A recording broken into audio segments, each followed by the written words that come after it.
Yep. Welcome to Signal, the podcast that raises your frequency. I'm Maury Fontanez. And I'm Melissa Grushka. And today we have a very special guest here to talk to us about AI and bias. Bean, are you ready? Very ready. Hi, Bean.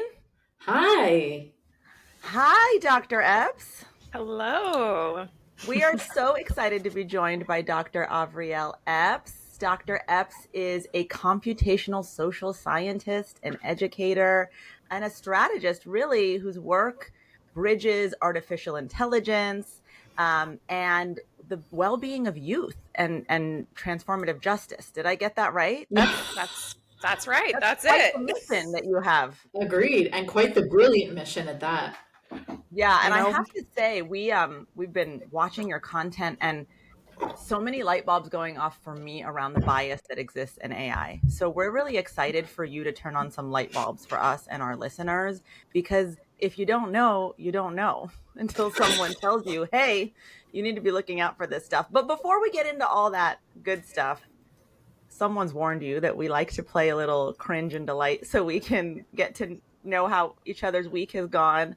And we love for our guests to go first. So do you have anything delightful or embarrassing to share with us from your week? Yeah, I have a pretty embarrassing thing to share on the topic of Yay, today. we love when it's embarrassing.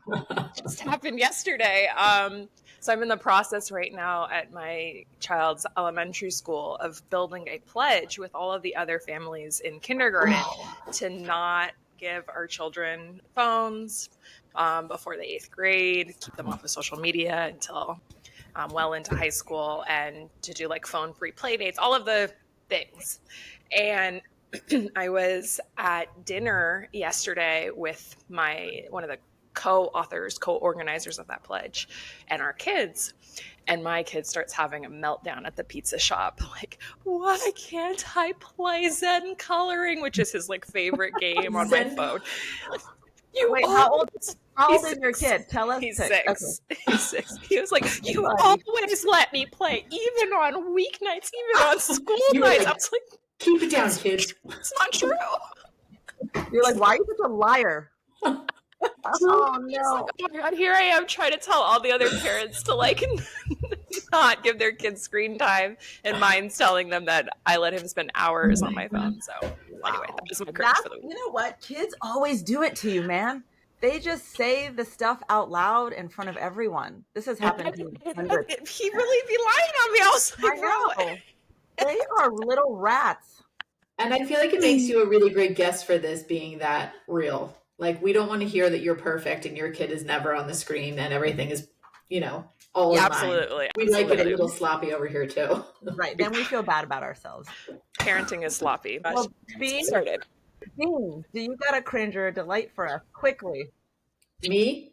Yes. Do you have a quick cringe? I have a delight, even though I honestly prefer cringes very much so, but I have a very lovely delight. Whenever there's any like glimpse for me of like humanity left in the world these days, I cling to it as much as I can. I was turning yesterday. I was on my way to an appointment. I went to go left. I looked to my right. It's a very busy road outside my neighborhood. And there's like a tiny little black dog running up the road. I mean, like, and barreling. And if it ran into the road, it was a goner. And I see the older woman following it behind. And I'm like, it's pouring rain. I'm like, I got to get out and help. I pull over. I get out. Then 2 cars pull over and they get real close to each other. And they sort of follow the dog while me and the woman are chasing it to prevent it from running out into the road. And as it would move up, they would both move up. So like all these people stopped in the middle of their day just to help this woman in the rain get her dog back. And it really touched my heart. That is sweet. Did she get the dog? I got the dog. Yes. You got the dog. Yes. Oh, of course you did. I knew you got the dog. I could have said that. That's sweet. You know what? I agree with you. I'm looking for pockets humanity everywhere these days because I'm so devastated all the time. I know. Me too. So it's really lovely to see when people are kind to each other. All right. Well, I'm going to round things out with my cringy cringe. We are now, Dr. Epps, we're now recording every other week. So we don't get to tell each other these stories as often as we used to. But I've been holding on to this one. So I did this mother-daughter duet with my daughter. I'm terrified of singing, like terrified. And she is a singer. Am I being biased, Bean? No AI bias here, Doc. So I wanted to show her that, one, I wanted to do the thing that she loves with her, and two, that fear wasn't going to hold me back. So this voice coach in our area was like, I'm doing this mother-daughter thing at this restaurant with a stage, 10 mother-daughters. Will you join? I said, yes. We pick. Do you want to guess what song we would have picked that is so appropriate for a mother-daughter duet? We pick The Boy Is Mine by Brandy and Moss. It's gross. That's not the cringe part. Who picked it? I think we were talking about songs, and I think I said, Raina, wouldn't it be so funny if we did The Boy Is Mine? And she's like, yes. And her eyes lit up. And I was like, well, now we just got to do it because it's hilarious. So we were like literally singing The Boy Is Mine. But anyway, this is the best part. I was so nervous that we sat down at this restaurant, and as we were waiting to go, our friend was there and he kept pouring me wine. I kept drinking it because I was like, I'm nervous. I can't. So I get up there, I do a fine job. It's whatever. I sit back down. I'm still drinking. She was great. It was good. Anyway, at the end of the show, the woman who put it on brought her mom up to do a duet with. So now the woman who put this show on is probably my age. So she's like in her mid 40s. The mom looked like she was 40. So we were all blown away. We were like, who is this lady? They do the thing. They sit down. By the end of this, I've probably had half a bottle of wine, if not more. Nice. We go to say goodbye. I walk up to this lady, the mom of the voice coach. I don't know what the hell happened in my brain or why I thought it was appropriate to say. But I was like, you were amazing. She's like, oh my God, thank you. And I was like, and how can this be your daughter? She's like, oh my God, thank you. I'm like, what did you do? Kill a princess and drink her blood? Literally, this came out of my mouth. Like, yes, that is the face, Dr. Epps. Where did that come from? Where did a Disney movie? It was like I think I had like Rapunzel in my head. I don't know. And the best part is my 16-year-old is standing behind me and she's like, we got to go now. And she like pushes me out the door. We get outside. She's like, Mom, what the hell? At least in Rapunzel, she sucks her energy. She doesn't even drink her blood. This was like Dracula. Yeah, that's next level. Yeah. It's wild. It's sinners. It's giving. Exactly.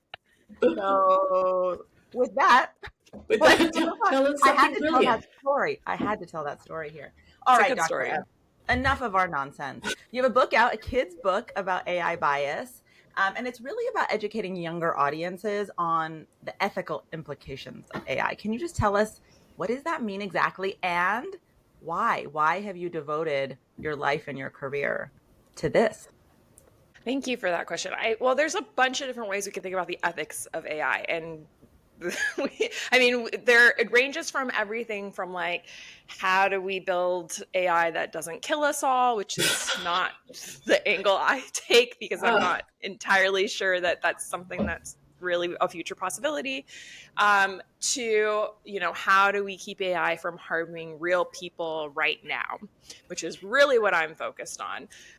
And so when I think about AI harms that are harming folks right now, it's typically the folks who are marginalized in our society, people of color, women, children, folks with disabilities, et cetera, et cetera. And so one of the ways that AI harms marginalized people is by having certain biases baked into it that negatively impact those folks. So we can think about things like facial recognition technology that's used by law enforcement that's really bad at accurately detecting faces of color or women's faces. And then that leads to things like wrongful arrests or false criminalization. Or we can think about recommendation systems on social media and how they might be biased toward different ideological slants, or might send certain types of content to certain types of users that reinforces existing forms of harm. And maybe a good example of this would be, let's say, social media tends to send anorexia content to young girls. And that is a group of people who suffers disproportionately from that disease. Mm-hmm. So, I care about this topic because it is not some far off distant thing that might hurt humanity one day. Right. It is the type of stuff that machine learning and artificial intelligence is already doing to the most vulnerable people in our society. And in studying this topic, one of the kind of glimmers of hope that I and others are starting to look at is like, well, how can we make people more resilient to some of these types of biases when when they encounter them? And we think that early critical digital literacy might be a sort of vaccine or some kind of like inoculation or something that buffers against some of the most negative effects of these systems. And so, you know, my hypothesis, my theory is that if we can write books for kids as young as kindergarten, preschool age, that help people start to gain a sense that this is a systemic problem.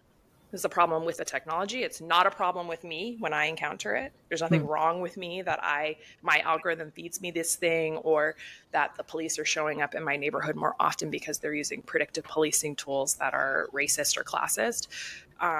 Then we can start to protect the youngest and the most vulnerable in our society against some of those harms. Wow. Can I ask what might be a naive question? Is why is the AI algorithm sending anorexia to, how did it get itself geared towards that age group? I don't think that's a naive question at all. I think that's still an open question in science. The problem is that a lot of these platforms that have developed these recommendation systems specifically, which is a different type of AI than like ChatGPT or the kinds of AI that folks might be thinking about, is that there are these closed systems behind, like corporate controlled black box systems. So we actually have no idea. Outside researchers don't have access to the data to even answer that question. And we do our best sometimes to try to audit from the outside, but it doesn't tell a complete picture. So I don't think anybody fully understands, or actually not anybody, but us on the outside don't fully understand. And potentially folks on the inside of these companies don't really know why either. So when you talk about educating younger audiences, what are some examples maybe from your book about how you're teaching them to look for what specifically can they learn from the book and just from your work to prepare? Yeah. There's a couple of different examples in the book. We talk about a piece of technology that I think a lot of young people are probably familiar with, which is selfie filters. Mm-hmm. When you're on like Snapchat or Instagram or something, and you're using facial recognition to detect that there's even a face in the frame, and then potentially some other kind of generative AI system that puts a different face on top of yours. Mm-hmm. I'm thinking specifically in this about like the Real Beauty filter on TikTok. I don't know if you guys are familiar with that, but it's like this really insane makeup filter that works really well and changes your face quite dramatically. Anyway, and so, but if you're reading the book with your kid, it could even be something that like changes their face into a dinosaur, right? Like those kinds of selfie filters exist too. And so first I just try to demystify that and be like, this is a form of machine learning on some level. It is using all the information it has about millions of faces in a data set that has trained this model to then detect where the different features of your face are so that it can then change them to the effect in this filter. And for some people, those selfie filters deform their faces, or for some selfie filters deform their faces to, they lighten their skin, they change their eye color to be green or blue. They, in extreme cases, there's some TikTok filters that I've tried out recently that just like straight up turned me into a blonde lady. I saw the video that you posted of the filters you were using and how it was progressively getting whiter and whiter. Yeah, it was really wild. I was using different AI filters on TikTok. But yeah, there was one that it was like a Barbie filter, and it's supposed to turn you into a Barbie character, and mine turned me into like blonde, blue-eyed Barbie. And I was like, wow, there's a lot of other Barbies that have been turned into. Wow. And then I there, that's a good example. That's a experiment. I also put out a card game, like an interactive card game to go along with the book that folks can just print out and download for free. That runs children through a series of different experiments that being one of them, but also things like go to Google search and type in famous computer scientists or famous business people, non-gendered words or titles, and then see what the results are. And they tend to be pretty gendered, as you can imagine. Right. And then, go to ChatGPT and ask it to generate a picture of an American, and do that a bunch of times and see, what does it consistently give you, just so they can get in the habit of observing what happens and not just passively consuming and saying, oh, this is the right answer, but instead think critically about what patterns am I detecting here and why might that be the case. Was your focus always on youth, or was it more since you had a child that you really started thinking towards that generation? That's a great question. I have always been interested in youth. My early research was adolescent focused, but like adolescence, young adulthood. And I more recently have been interested in development kind of across the lifespan. And specifically for young folks who are kind of the first AI natives in our society. And that just happens to be my child's generation. Yeah. But I'm working on research projects right now that look at how recommendation systems shape socio-political identity in older people, around contentious issues like, a whole host of bad things that are happening in the world. We were both like, so you can take your finger. You don't have to talk about any one of them, but it's all of them. Exactly. So yeah, I think my interest is just, how do these systems shape people differently depending on what developmental stage they're in. Right. Early childhood, maybe adolescence, maybe later in life. Right. Yeah. That's where my curiosity lies. Let's talk about the shaping for a minute. I think a lot of it's implied and we can assume, but can you explicitly share what is the psychological impact of this AI bias on younger people? Yes. Yeah, I think we cannot conclusively say what the impact is. My research on this is still very early. There's some evidence to suggest that there might be negative mental health impacts along the lines of like increased anxiety, PTSD, potentially increased depression when you encounter these things. We know anecdotally that in the most extreme cases of these kinds of AI harms, like say, facial recognition technology falsely incriminating you, that has profound, long-lasting life impacts, right? What happens to an individual when a police officer shows up to your door and says, you've done a crime that you've never done, and says, I'm going to go arrest you. You've lost your job. Potentially you lose your housing. Your children might lose learning time that can't be made up, right? There's all kinds of cascading effects of that. But in the aggregate, we're still trying to wrap our heads around that. Yeah. And it's interesting because, there's a whole literature out there about the impacts of screen time generally and social media on young people. And lots of folks kind of rushing to conclusions that social media is causing, the mental health epidemic in young people right now. And I've looked at a lot of that evidence, and honestly, that's still pretty inconclusive. Right. Oh, the problem is, because different studies are saying different things. Folks are coming to different conclusions. And we don't have a wealth of kind of gold standard experimental data that would conclusively say this causes that. That makes sense if you think about it intuitively, because in order to run an experiment, you have to separate a group of people. You have to have two comparable groups of people, get one getting social media, one not getting social media, and then track them over a long time. It's still pretty early. I think it's, as a parent, as somebody who's kind of watching this debate unfold in the field, I am just a more cautious person. So I am personally I'll wait and keep my kid off of social media because I don't know. We don't know yet. Right. And the results are mixed. But I think anybody who is like, we know for sure that this is what's happening, and therefore you have to keep your kids off social media at all costs because it's as bad for them as smoking cigarettes or doing drugs or whatever. I don't know. I don't know. I'm a little skeptical of those folks.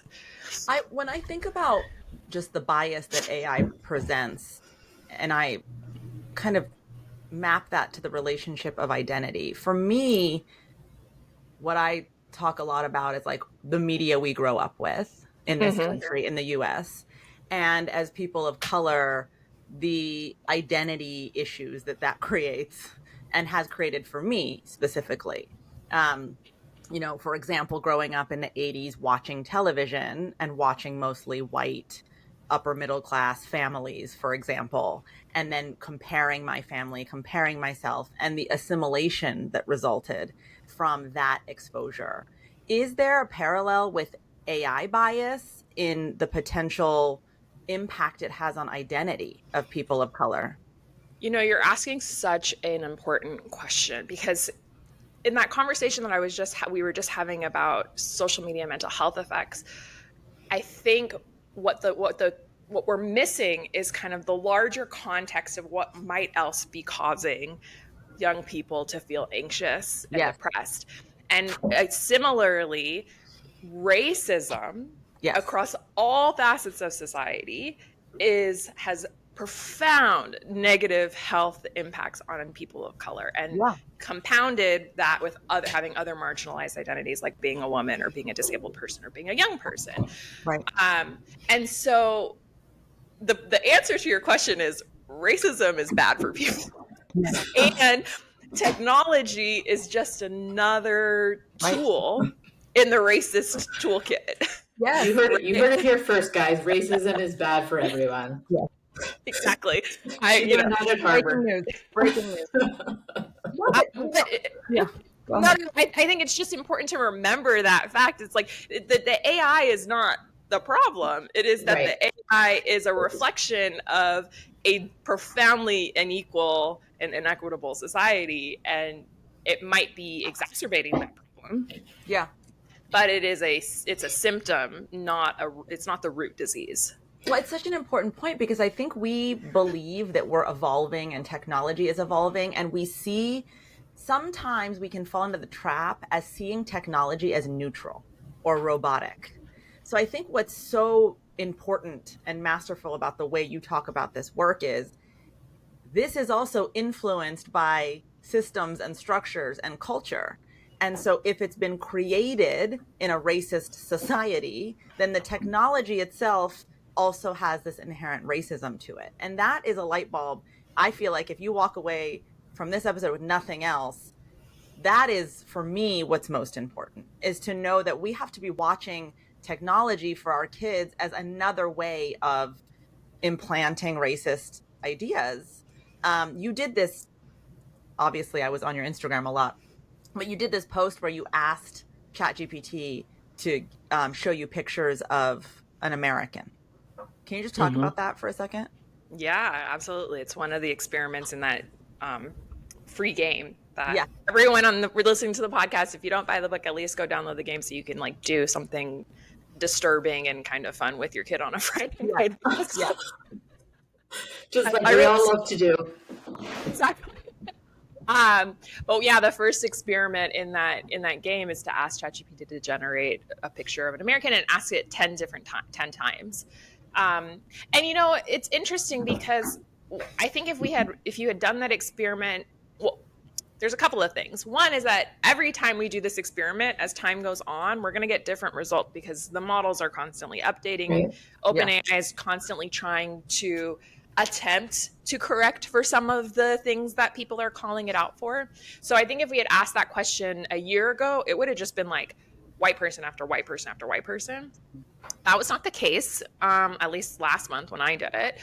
But there was a mix of, you know, a couple of Black guys and there might have been like an Asian woman. But it was interesting because all the people had the same face. It was like they were swapping out the racial features and the like hair. But it was like, I was like, this feels like the same face, just slightly different color or gender. Exactly. And they all had the same blue or red shirt on, and there was always America. a American flag and the it was really weird, but there were no elderly people. There was nobody with any visible disabilities. There were no children. That's what my kids recognized at first. They're like, wait a minute, all of these people are just like middle-aged adults. And I was like, you are right. That is true. And that's so fascinating.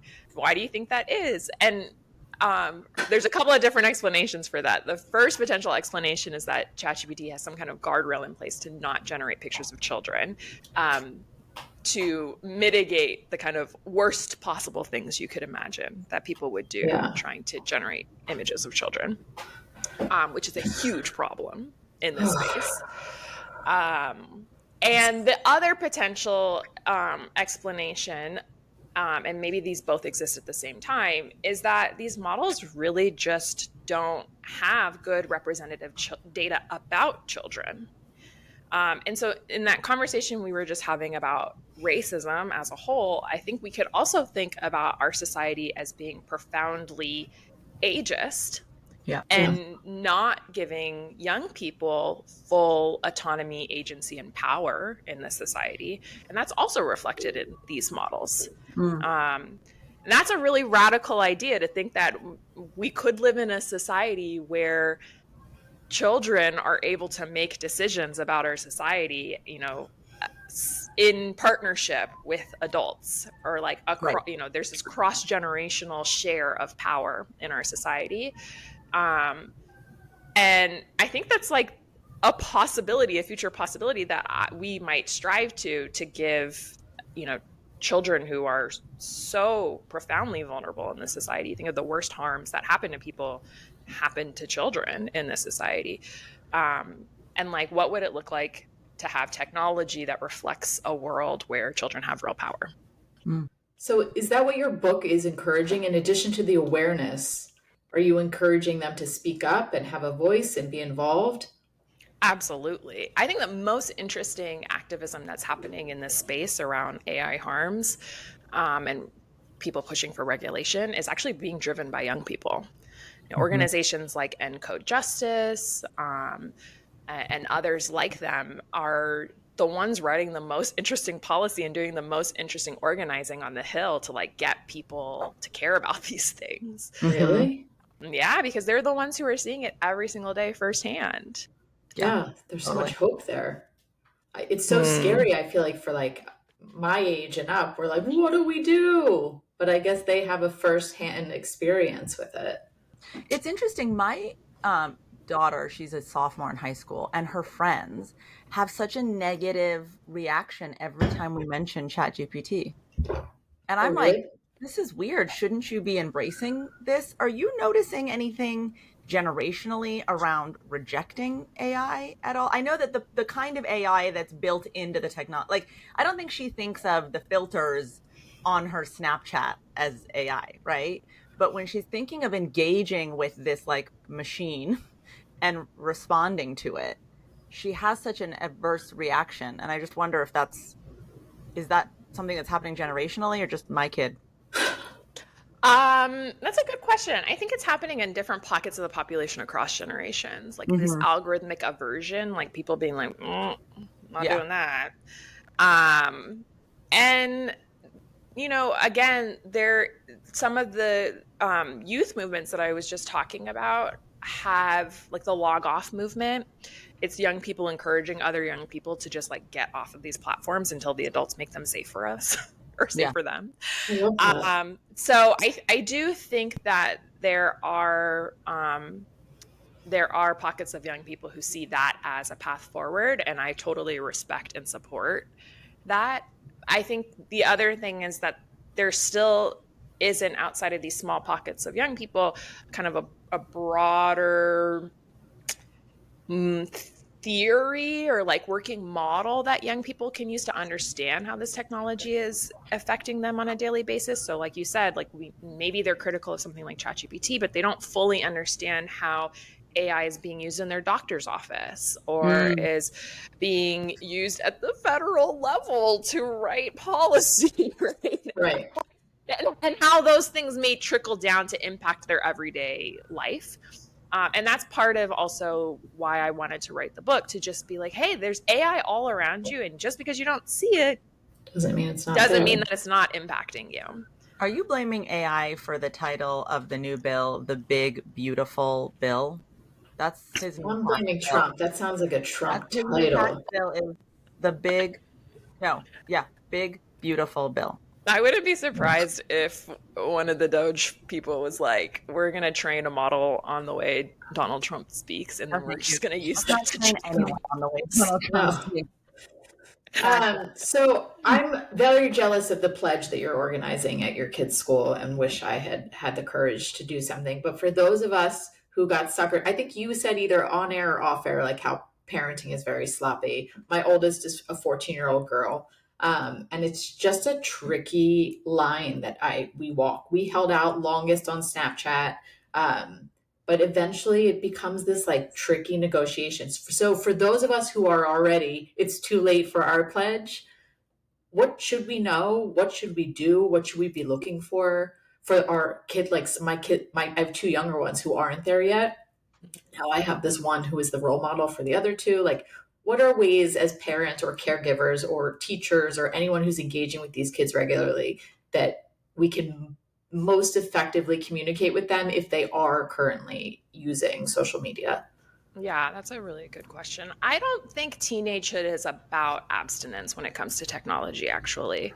I think we have to assume once our kids are teenagers that even if they're not on YouTube in our house, like they're going to a friend's house, they're getting on it, you know? Right. So, and you know, this is like, as a progressive parent, this is how I probably handle all kinds of those tricky topics like drugs and sex and all, you know, all the other things. So, you know, in adolescence, even early adolescence, the goal should be to help develop critical thinking around the use of technology, help them build self-regulation skills.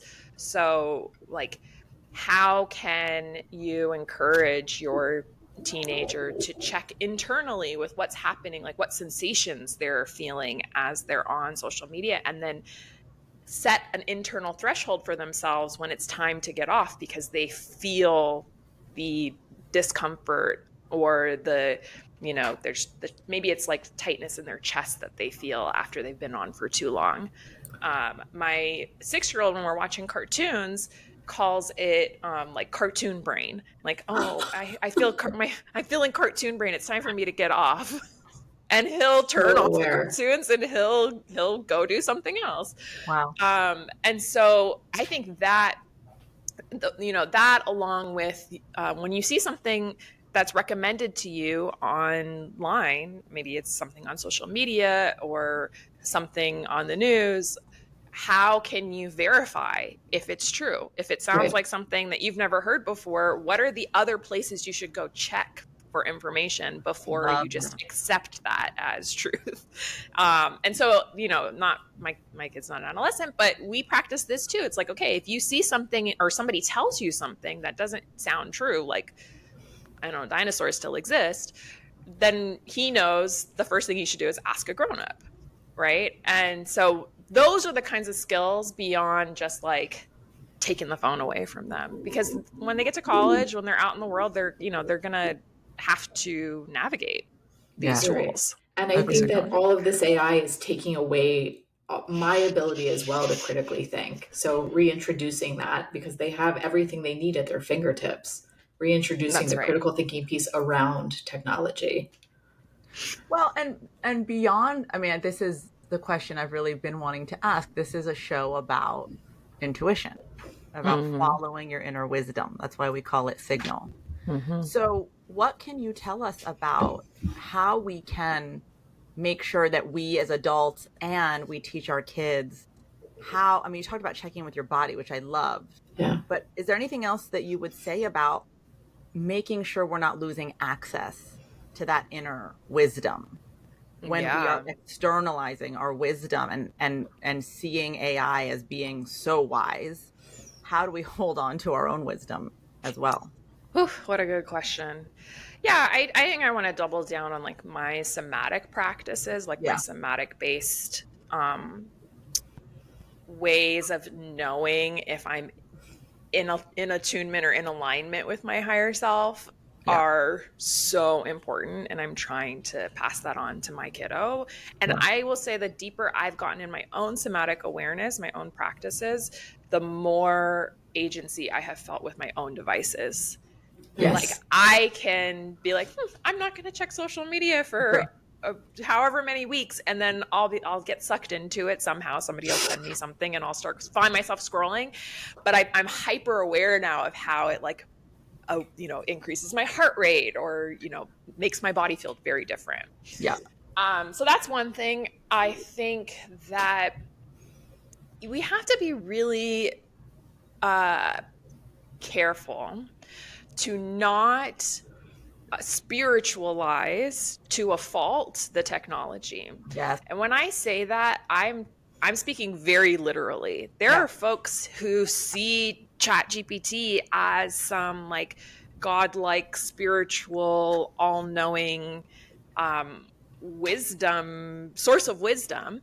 And to the point where folks are getting radicalized, like religiously radicalized, and believing it when it tells them that they are the future Messiah and that they need to cut everyone else off who doesn't see them as that. And, ultimately, these are prediction machines. They are like parrots. They're parroting back to us what's been fed to them at some amount of randomness so that it sounds plausible. And they're telling us what we want to hear so that we stay on the platforms longer. And, we have to be very, very, very skeptical of that. Yeah. And I think there's some parallel there with like social media too, that, the manifesting TikToks, the spiritual TikToks that will come to you and say, this is a message from, your future self. And it's like, is it? Do I keep getting that because the algorithm knows I'll sit there and watch it, and then I'm more likely to buy whatever the ad is next? Or, so that's not to say that we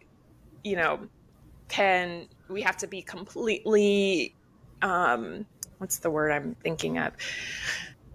We have to like reject serendipity, and that messaging and like, guidance can't come to us from lots of different places. But, it is to say that we should not feed into or believe the delusions that algorithmic systems send to us, because there are ulterior motives there. I asked it once. I got into this conversation with AI, with ChatGPT once, about, I don't know, like spirituality or something. And I said, how do you know what source or God is? And it said, I am a reflection of how you all have talked about this entity, and I am just gathering and summarizing and reflecting it back to you. That's my knowledge. That's very self-aware, ChatGPT. Good job. Right? I was like, okay, ChatGPT, thank you for your honesty. Yeah, wow. So fascinating. All right, well, listen, we could just talk to you all day. 100%. I have one final question. Bean, do you have a final question? I really just wanted folks to be able to find Dr. Epps. That's going to be our last. That's going to be our wrap up. My final question for you is, what vision do you have for the world once they understand what it is that your work is out there to illuminate? What are you hoping for? I really hope for a world where technology is put into the hands of folks at the margins who are motivated by a liberatory vision of the world, where all of us have our basic needs met, where we are all relating to each other in authentic, life-affirming ways, and where AI is not used to surveil and punish and limit the life outcomes of certain people because they just happen to have been born into a specific body at a specific time and place. And that's my grand vision. I can't get there by myself. The small number of us in a little corner of a field trying to work out these issues can't get there by ourselves. is going to take lots of people with lots of different life experiences at least having a basic understanding of how these technologies work in the society. And that's the step I'm on right now. Well, Beautiful. thank you for your work. Go ahead. Ask your final question. Oh, my question was, where can people find you? Where can people find the book? Yeah. I am at AvrielEpps.com. You can buy the book there. The book is also being sold everywhere where books are sold. If your local indie bookstore doesn't have it, you can always go ask them to order it. And maybe order a couple copies and donate one to your local library. Love That that. would make me so happy. And then I'm also on social media at King Avriel. And her content is amazing and so edifying. I feel like I learned a lot. The book is called A Kid's Book About AI Bias. Go pick it up, read it with your kids, donate to libraries so more people can learn. Dr. Epps, thank you so much for your generosity of time and just every way that you helped enlighten us today. It was such a great conversation. Thank you so much for having me. I really enjoyed this conversation. And listeners, we will be back in 2 weeks with a new episode. As always, if you learned anything or you're inspired, please, please, please share this with at least 2 people. Bean, I'll see you again in 2 weeks. See you 2 weeks. Bye. Bye. Bye.